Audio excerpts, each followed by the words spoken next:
Piliin mo. Piliin mo ang Pilipinas.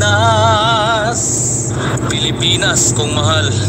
Pirmita kang piliun. Pilipinas kong minamahal.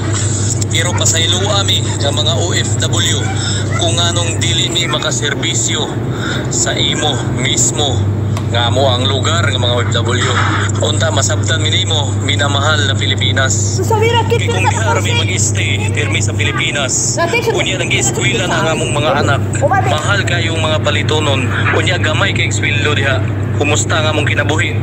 Kung magpuyo rami diha sa Pilipinas, mao na nga pasayloag kaming mga OFW, bayan kong minamahal.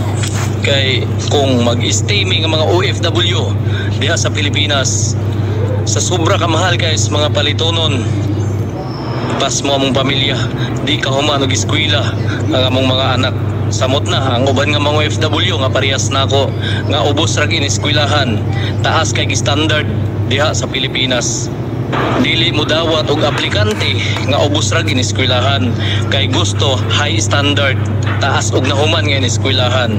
Unya og makahuman og eskwela, pangitaan na pud experience. Mao bitaw nga nag-apply og trabaho kay para maka-experience. Pero tungod kay ang standard sa Pilipinas, pag first timer ka, lisod kay kang madawat. Mo nang bayan kong minamahal, pasayloag kay mga OFW kung anong dili mi makaserbisyo mismo sa imo nga lugar namong natawhan. Kay kung diha ra mi magpuyo sa Pilipinas, pas mo among pamilya tungod sa kataas kay standard diya sa Pilipinas, unya gamay kay sweldo.